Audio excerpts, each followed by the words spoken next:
Okay, let's unpack this. Today we're diving into some really intense source material. We've got excerpts from New York's Abominable Architecture, which includes writings by Jaime Bautista, and also a piece called The City That Feeds, A Descent into Abomination.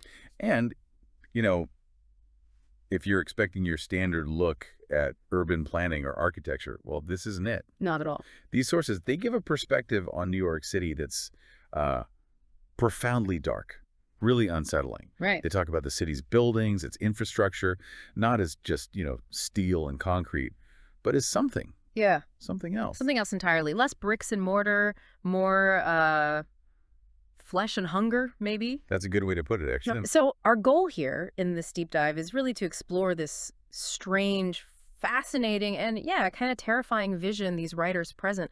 What exactly do they think is going on under the surface in NYC? Well, the core idea, the really striking premise they start with is this. The buildings in New York, they aren't just static things. Okay. They're described as living, breathing organisms. Living buildings. I mean, that's already pretty wild as a concept. But they definitely take it further, don't they? Oh, yeah. It escalates fast. They make this incredibly dramatic, a pretty horrifying claim that these architectural organisms, they don't just live, they feed actively. They feed on. Wait, what do they feed on? According to these sources, human flesh. Wow. Okay. Yeah. That's visceral. Definitely. And the writing really leans into that feeling. You can tell. They paint these pictures like the skyscrapers, the icons of the city. Yeah. Not standing tall, but like twisting, writhing like giant snakes, their tops disappearing into the clouds. It's very unnerving imagery. And it's not just visual, it's sensory too. They describe the city's whole atmosphere with these really potent, disturbing details. Like what?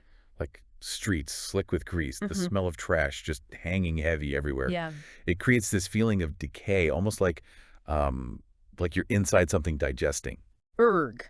And it goes deeper than just the physical stuff, the atmosphere. Bautista and the others, they seem to suggest there's some kind of hidden force. Yes, exactly. A hidden, malevolent force, something genuinely alive beneath the city streets. Alive and not friendly. Not friendly at all. A force that they suggest is capable of consuming souls, not just bodies. So it adds this whole other layer, supernatural dread on top of the, physical horror. Precisely. And you see them apply this view to real places we know, like Times Square. Yeah, what about it? They describe it as this total sensory assault, the lights, the crowds, everything, but they frame it specifically. They say there's no escape from the city's hunger there. Ah, so the chaos isn't just chaos. Right, it's like a trap. The density, the confusion, it's all part of how this entity catches its food. It makes the familiar seem suddenly sinister.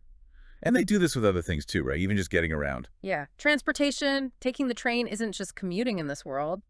How do they put it? The sources call the trains harbingers of doom. Harbingers of doom. Okay. Their purpose isn't just transport. It's to carry passengers who then become literally food for these monstrous city organisms down below. So that subway ride, yeah, it's like being delivered. Exactly. Delivered for consumption. It's a chilling thought. It really is. So stepping back and looking at this whole intense perspective from Jaime Bautista and the city that feeds, the vision is pretty clear, right? I'd say so. New York City presented not as just a place where people live, but as this overwhelming, consuming, organic, and, well, undeniably malevolent entity. It's a profoundly dark interpretation. Very unique. It is. And it really makes you consider, the power a city's environment, its sheer pace can have on how we feel, how we perceive things. So thinking about this extreme view from the sources, what does it make you consider about how that intense energy, that maybe overwhelming feeling of a big city, how it could potentially be felt in such a deep, visceral, almost horrifying way? Definitely something to chew on.